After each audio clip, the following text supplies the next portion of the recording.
minha gente, sou Raíssa, estou de volta com mais um podcast do blog Softball Não, nessa manhã de domingo, que tá nublado, mas tá quente, ou parcialmente nublado, está bastante quente, já temos agora 28,9 graus aqui em Natal, subiu bastante a temperatura aí no espaço de meia hora. Bom, chegando então com esse tema certo versus errado, é que as coisas andam mesmo de ponta cabeça no mundo, mas eu vou falar especificamente aqui do Brasil, especificamente aqui de Natal, a realidade que está ao nosso redor mesmo. E é impressionante como as pessoas acho que perderam o conceito, os limites do que é certo, do que é errado. Sei que a gente já deveria realmente não lidar muito com essa visão de mundo maniqueísta, de bem versus mal, porque ninguém é de todo perfeito, ninguém é de todo errado. Todos nós temos um pouco ou muito de imperfeição nas nossas vidas, nas nossas características, né, no nosso jeito de ser. Mas hoje eu abrindo a folha para conferir as manchetes de hoje, do dia, né, que eu até faço um apanhado das que eu acho melhores, menos prejudiciais ou das mais importantes, porque não estão na chamada principal. Na chamada principal dos jornais todo mundo tem, né, do The New York Times, da Folha, é só entrar na internet que encontra, mas eu vou atrás daquelas que às vezes estão mais escondidas e que vão trazer uma coisa diferente pro dia. Eu procuro as boas, mas às vezes dá muito trabalho de encontrar pelo menos uma que seja boa, que é aquela que eu chamo da manchete do bem, ou no caso do New York Times, da headline for good, né? Aquela que vai trazer alguma coisa de boa. Tem dia que é muito difícil, né? Muita hora revirando para encontrar essa manchete. Mas hoje, uma manchete especificamente na Folha me fez parar para pensar e resolver fazer esse podcast aqui para divagar sobre as minhas preocupações, né? Vejam bem a manchete. Nós estamos vivendo o ano 22 do século 21. Estamos ainda numa pandemia, certamente numa crise que não começou com a pandemia, vem de antes, principalmente aqui no Brasil, né? Ela já vem de alguns anos, muitos anos, e piorou muito em 2018, 2019. E, obviamente, aprofundou-se aceleradamente com a crise que a pandemia trouxe, a disrupção, né? A quebra nos mercados e tudo, de gente morrendo, muita gente morrendo, muita gente internada, e tudo praticamente parado em algum canto do mundo por um bom tempo, né? E foi quebrando, foi parando, né, em épocas diferentes. Bom, a manchete hoje então da Folha é assim: nesse ambiente todo que eu falei aí, de crise e tudo, nós temos milionários fazem fila para comprar jatinhos no Brasil. Aí o subtítulo da reportagem, que é de Tiago Betônico, né, diz: pandemia aqueceu o mercado de aviação executiva, mas a oferta não acompanhou a alta demanda. Não vou seguir, quem quiser procura aí, vai achar, vai ler a reportagem que fala justamente disso, sobre essa disrupção das cadeias de suprimentos globais, que fez, por exemplo, disparar preço de carro, né, que tá faltando aí o tal do chip, que hoje todo carro tá faltando, e isso fez disparar o preço dos carros, porque o povo de uma hora para outra resolveu também comprar carro. Mas o que me impressiona é isso, que a gente lê as análises de todos os órgãos que fazem a respeito, sejam governamentais ou não, né? Todas as entidades que estudam a respeito, né? E em todo lugar se mostra que a perda de renda atingiu de A a Z na escala da sociedade. Só que também já saiu estudo aí mostrando que os milionários no Brasil enriqueceram durante a pandemia. Quer dizer, a gente só pode concluir que enriqueceram às custas dos outros que se lascaram. Não tem outra forma de você pensar. Porque se está numa crise dessa, né? E que tem gente, por exemplo, o que é horrível de se ver, tem gente procurando osso para comprar. Porque antigamente o osso era doado pelos açougues, mas A crise foi de uma forma tão grande e as pessoas, infelizmente, às vezes buscam mais o dinheiro que tudo, que aqueles ossos que eram doados não são mais doados, são vendidos agora. Quer dizer, pra você comprar osso para ter ali pelo menos um gosto lá longe de carne no ensopado que você vai fazer, né? Tem gente vivendo essa realidade que não existia aqui há muito tempo. Bom,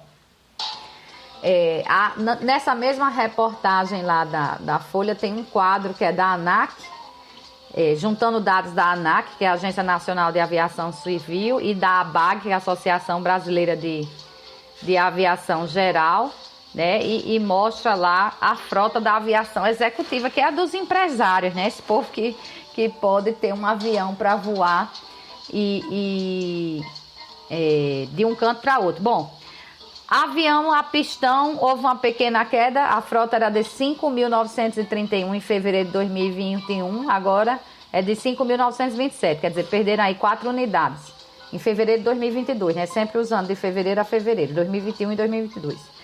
Avião turbo-hélice, né? 1.278 eram, aí cresceu. Agora temos 1.441, né? Quase aí 200 unidades de aumento.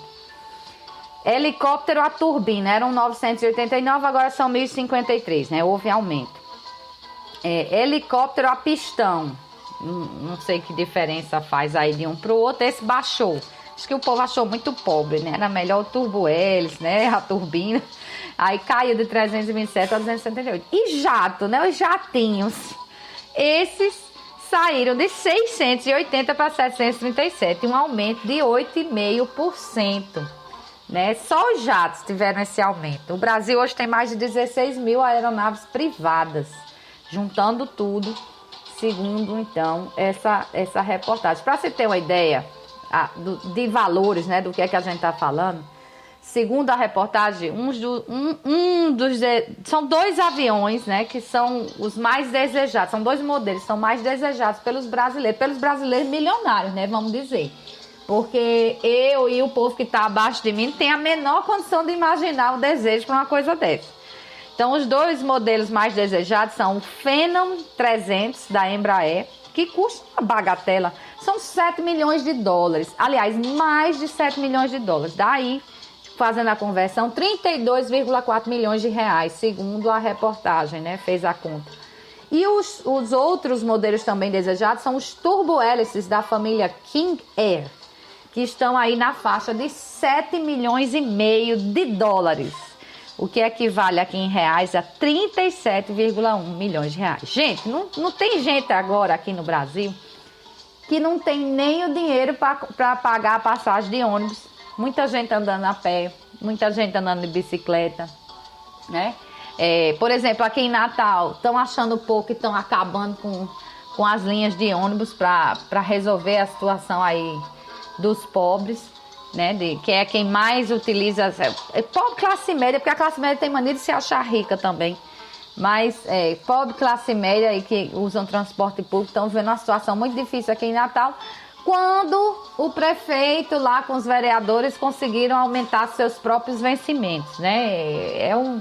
Como eu digo, os limites de certo e errado, eles mudaram muito. Agora vocês imaginem aí que a luta para você pagar, às vezes, um quilo de pão, né? Que a unidade de pão hoje é em torno de R$1, por exemplo, para se dizer. Quer dizer, é difícil você manter com o salário mínimo que a gente tem hoje, com o quilo de carne aí a R$50, mais de 40 pelo menos, promoção é mais de 40. Um pacote de leite a 6 e tanto e por aí vai. Imagine vocês que tem gente que tem a disponibilidade de pagar mais de 30 milhões para ter uma aeronave, só para não andar assim misturado com os outros no avião, né? Que já não é coisa de pobre, viu? Porque tinha gente que reclamava que avião estava igual rodoviária antes.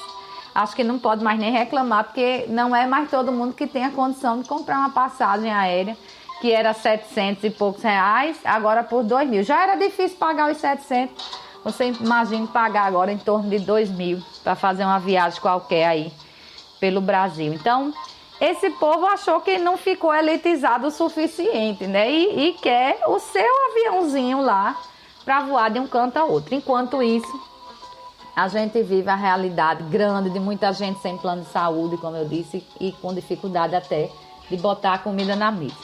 Outra manchete que saiu essa semana e saiu no The New York Times, saiu na Folha. Na Folha saiu até um comentário, né, um artigo a respeito. Me impressionou muito, eu não vou lembrar aqui as manchetes especificamente, mas os dados que vinham nela. A gente discutiu aí há 2 semanas mais ou menos a chegada de Elon Musk no Twitter, né? Elon Musk é aquele cara que tem a capacidade de tudo que ele pega, ele detona, ele destrói, apesar de que é dono da Tesla, mas a Tesla não foi pra frente ainda. Então ele agora quer acabar o Twitter. Eu já disse até, quando surgiu a primeira notícia, eu disse, pronto, é o começo do fim dessa rede, porque o Twitter cresce muito, tem muita gente ali disposta a opinar e a ler a opinião dos outros, a interagir. É uma rede baseada em opinião, não é baseada em foto, não é baseada em imagem, sempre foi em opinião. O nome Twitter vem disso, né? Twitter é como se fosse um piador, porque o piado em inglês é o piado das aves, né? Aquele piu, piu, piu, é tweet, que é justamente como se chama aquela mensagenzinha de 140 caracteres, que hoje tem até mais, né? Já aumentou, porque o povo quer opinar mais coisa.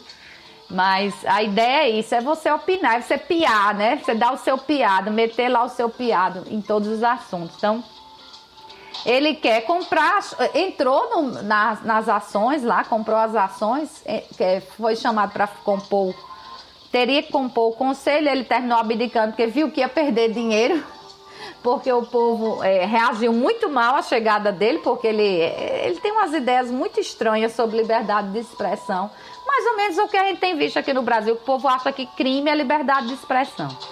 E ele, percebendo que não vai conseguir lidar com mais opiniões do que a dele, né, ele agora simplesmente fez uma oferta para comprar o Twitter inteiro. Ele quer mandar lá e pronto, e acabou. E ele juntou, então, 46 bilhões de dólares para comprar o Twitter, né? Fez essa oferta. Ninguém sabe o que é que isso vai dar daqui para frente. Mas por que eu tô falando assim dos limites do certo e do errado? Porque a ONU disse que precisa de 43 bilhões de dólares para não acabar, mas amenizar fortemente o problema da fome no mundo.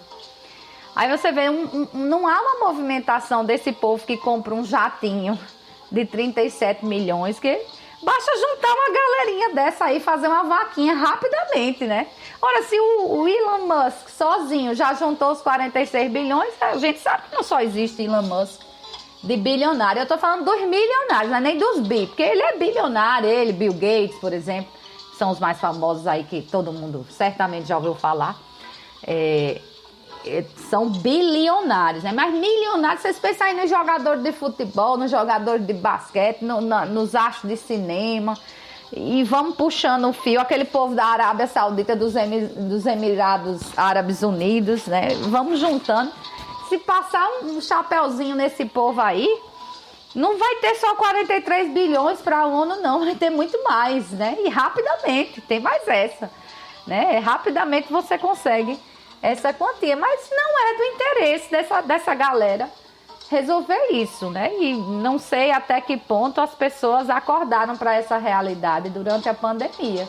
Que tem gente que está aí mais do que comprovado, que quer mais é que os outros se lasquem, ou não se importam se os outros vão se lascar ou não, né? Aquele espírito de coletividade, de só tá bom para mim se estiver bom para todo mundo.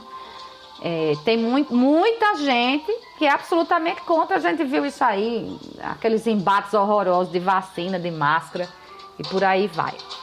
Bom, minha gente, é isso, né? Era só pra gente, esse podcast não pretendia passar lição de moral em ninguém, mas mostrar que a gente precisa refletir. Essa realidade atual, ela tem buscado nos colocar para refletir sobre o que realmente importa na vida, né? Então, espero que a gente consiga daqui para frente começar a traçar melhor esses limites de certo e errado e entender que se não tá bom para um, né? E para um, eu digo para um lado de baixo, né? O lado de cima não. Tá ruim para todo mundo. Bom domingo a todos, boa semana e até os próximos podcasts. Até lá.